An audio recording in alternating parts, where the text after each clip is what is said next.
Assassin's Creed 1 is an overlooked gem, and in this video I'm going to be going over why I think this. It's the game that started it all, introduced the world to Desmond Miles, Altair Ibn Lahad, the Animus, and reliving the lives of ancestors in beautiful renditions of historical locations.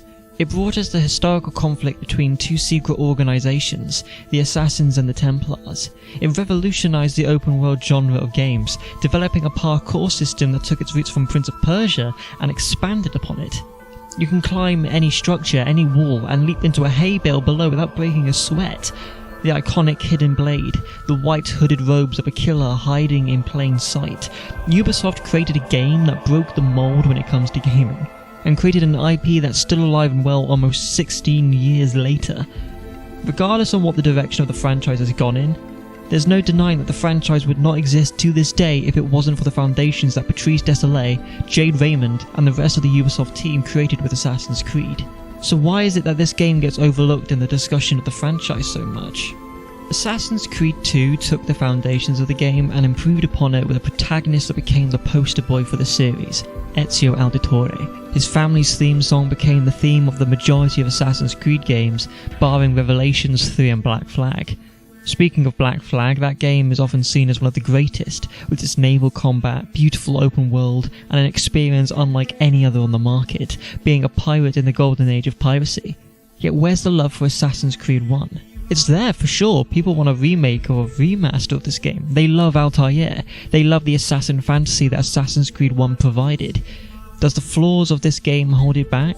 Is it true that Altair is bland?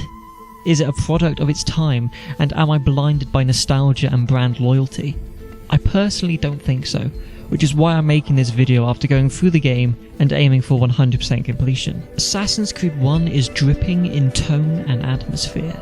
From the moment you load up the game, you're introduced to a beautiful cinematic. A Templar knight rallying up the crowd at a public execution, with Altair perched up above on a bell tower, watching, preparing. The master assassin at work. The bell rings, he's gone. You see him blending into the crowd, itching closer and closer, dispatching the armed guards with a crossbow and knife before jumping off and activating his hidden blade, plunging it deep into the neck of its target. Chaos erupts, he flees, pushing people away, guards chasing on foot, climbing up the walls and onto the rooftops before ultimately being at a dead end, cornered by the guards. That is until the bell begins to ring and the doors swing open. A group of monks pour out and Altair blends in with them, escaping, a blade in the crowd. This opening cinematic not only depicts the gameplay loop in an artistic way, but demonstrates just how much Ubisoft cares about making a first impression. It's atmospheric. It's not a perfect video either. It's glitzy due to it being a memory that's being relived by the Animus. Science fiction blended with history, the modern day and the past. A great way of introducing elements of the modern day and the world building in just one cinematic. This leads into the actual moment we load up the game.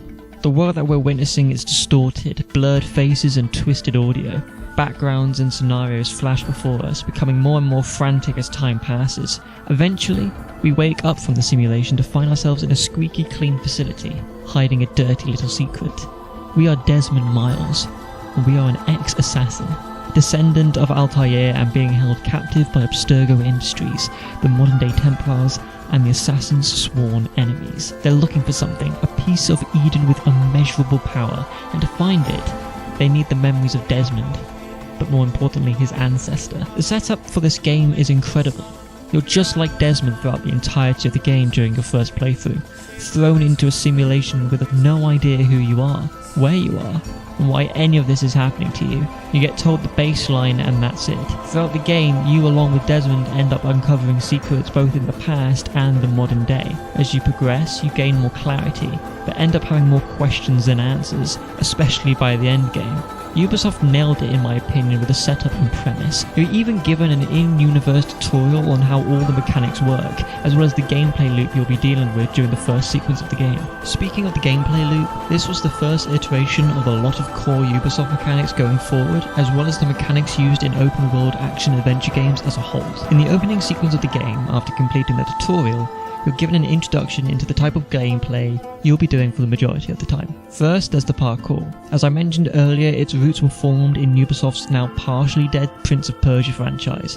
You can climb any building in this game, vault any wall. Every stone, every beam, every nook and cranny of a building is yours to climb and explore. You can grab, you can drop, you can balance. Ubisoft worked incredibly hard on building a system that allows complete freedom of traversal and approach in this game. It also gives the player choice with this in mind. Do you stay on the ground with its bustling crowds and twisting side streets, or do you take to the rooftops with more space to run and jump without falling to the floor because you ran into too many people? Altair is slow in this game compared to the more elegant parkour in later games, but he feels weighty, and when you get the hang of the mechanics of the parkour, it becomes almost second nature as you grace the world like an eagle of death.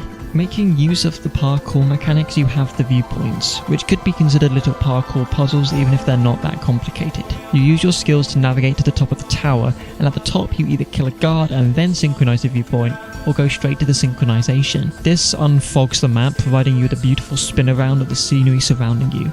Your map gets updated each time you do this, allowing you better use of the minimap as well. You can then see important information such as hide spots, buildings, allies, and the next objective, which I will touch on later. After you've synced up, you can then perform the now iconic leap of faith as a way to get down quickly and safely, and usually into a bale of hay. Next, there's the combat and assassinations. You're an assassin, a master assassin, and this game sells you on that fantasy. Something I love about this game, and might be a point of contention amongst the fanbase, I think Assassin's Creed 1 almost nailed the combat for the series. While the training lessons you can get have become somewhat memeable, the mechanics it teaches you are incredibly handy, especially when you're a novice and you don't have access to all the skills and techniques just yet. Counter kills, where you time your hits just right, allowing you to get enemies onto the floor or just straight up killing them with your blades. Counter kills, using throwing knives at the end of a counter to dispatch another enemy close by when using the dagger. The mix between light and heavy attacks depending on how long you press the button, grabbing enemies and throwing them into scaffolding and other guards. The combat feels weighty. It feels intense when you're surrounded by 10 guards ready to take you out,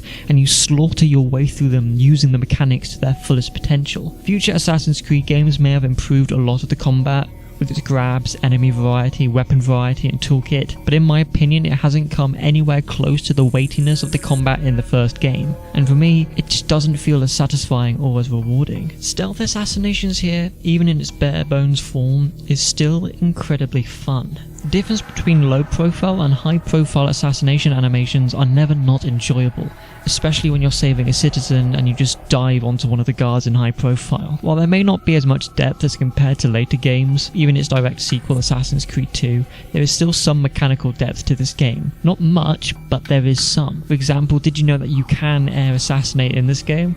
It's not told to you anywhere, but if you're at a high enough level, but not too high up, and you're locked onto an enemy in high profile, you can perform an air assassination. Then you have the main chunk of the gameplay loop, which is the investigation missions. In order to gain information on the many targets in this game, you need to perform investigations.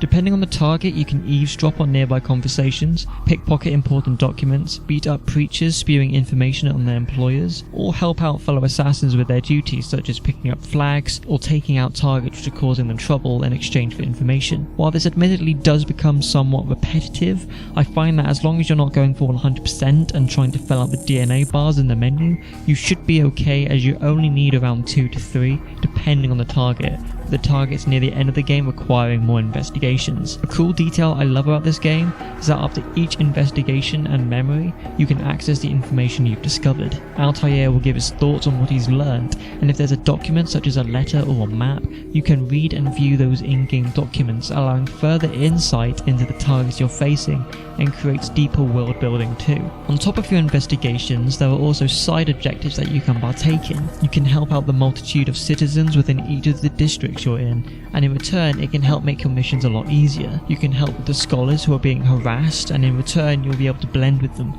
allowing you to move into restricted sections with ease and ease the heat that's on you, provided you're out of sight. As well as this, you can also help some of the wives, daughters and sisters of vigilantes who are being harassed as well. By helping them, you will have vigilantes at certain spots in the map, and they will grab and hold any guards who are chasing you, giving you an easier time to escape. When playing through Assassin's Creed 1, I did my best to experience as much as the game as possible. I completed the main story with all the DNA bars filled in for each of the main sequences, including the miscellaneous objectives too. The only stuff I didn't do are killing all the Templar Knights hidden throughout the game and the many flags scattered through about too. I did Masyaf, I did attempt the others too with the help of a map, yet despite this the flags were glitched, and I've heard the Templar Knights are glitched on the Xbox as well. And given you don't get anything for doing them, I decided it was my best interest to just leave them be and just enjoy the game for what it is. Aside from the flags, I didn't really experience any glitches. The game ran smoothly and played really well. The combat, the parkour, the stealth all worked really well, and felt like I was rewarded for clearing up the side content in regards to the viewpoints and saving the citizens of the districts I was in.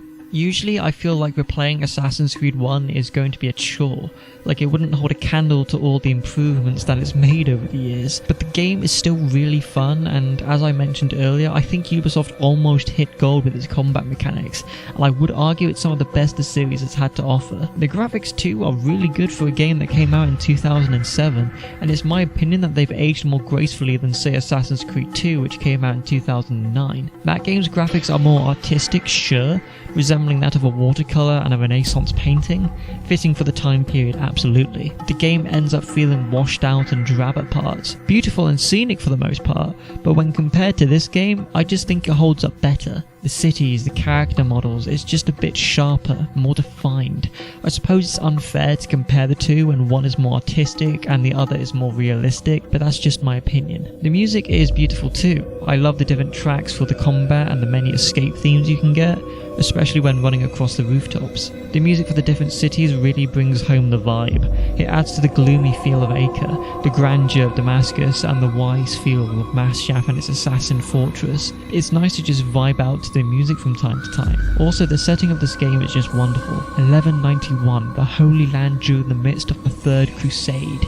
The political and religious turmoil going on, and the fact we can see the effects the crusade is having, from all the bodies piling up in Acre, the camps scattered in the kingdom, the holiness of Jerusalem streets, and being able to fully explore these places is an experience whether it's on the street level or from up high. The story, without going into too many details, is great. It's not my favourite in the series, but for what we get, it's still incredibly good. A simple premise of 9 men who need to die to bring peace to the Holy Land, while uncovering a plot both in the past and the modern day. It's great. With drip-fed information made to keep guessing, keep thinking, talking with Lucy in the modern day, reading emails, using the same skills Altair uses in the past, it all adds up and makes the game stand out. Assassin's Creed 1 is, in my opinion, an overlooked gem. While the gameplay may be bare bones compared to what we get now in games like Brotherhood and Unity, and the complete shift in regards to the RPG trilogy of games, this game has an unmistakable identity and is important. It's important for the lore, the introduction of characters like Desmond, Lucy, Warren Vidic, Altair, Al-Mualim, Subject 16, the assassins, their creed, their tenets and traditions, the Templars, what they want, Abstergo and how they fit into everything, the Animus and what it means to relive genetic memory, to see history as it truly happened, or how it's perceived to have happened. It revolutionized the open world genre of games, the parkour, the stealth, the combat, the many different mechanics of this game, and it all adds up into one beautiful package. We don't exactly get games like this anymore. Smallish experiences with value, character, passion and identity. Something many people feel has been lost with the new Assassin's Creed games, and something people hope Mirage will reintroduce. Will it? I don't know. But one thing is for certain, I love Assassin's Creed 1. And it was one of the first games I got on my Xbox 360 growing up. Assassin's Creed 1 started me off into my undying love for this franchise, and it's been a pleasure to get back into it. Thank you for watching.